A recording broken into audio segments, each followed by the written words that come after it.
A man who is tied up cannot run, nor can the intellect that is a slave to passion perceive the realm of spiritual prayer, for it is dragged about by impassioned thoughts and cannot stay still. When the intellect attains prayer that is pure and free from passion, the demons attack no longer with sinister thoughts, but with thoughts of what is good, for they suggest to it an illusion of God's glory in a form pleasing to the senses, so as to make it think that it has realized the final aim of prayer.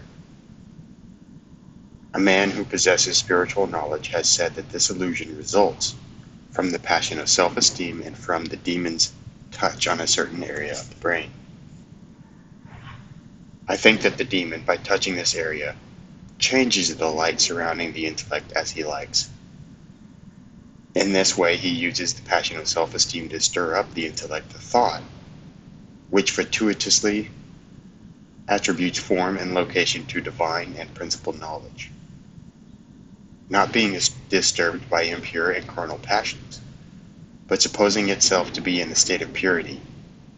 The intellect imagines that there is no longer any adverse energy within it. It then mistakes for a divine manifestation the appearance produced in it by the demon, who cunningly manipulates the brain and converts the light surrounding the intellect into a form, as we have described.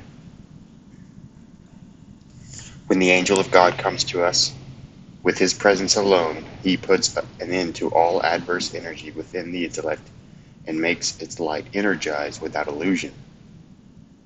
The statement in the Apocalypse that the angel brought incense and offered it with the prayers of the saints, Revelation 8, chapter 8, verse 3, refers, I think, to this grace which is energized through the angel. For it instills knowledge and true prayer so that the intellect stands firm, free from all agitation, listlessness, and negligence. The bowls of incense which the 24 elders offered are said to be the prayers of the saints.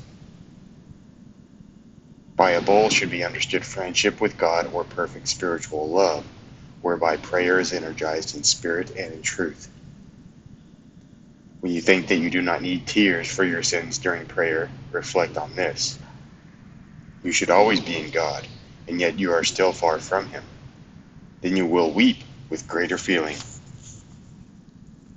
Surely, when you do realize where you are, you will gladly sorrow and, like Isaiah, will reproach yourself because, being unclean and dwelling in the midst of an unclean people, that is, of enemies, you dare to stand before the Lord of hosts. Isaiah chapter 6, verse 5. The word illusion has an asterisk next to it, so let us look that up in the glossary.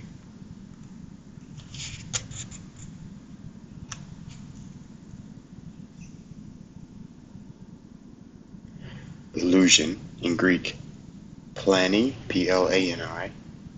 I know I'm not pronouncing the Greek correctly, but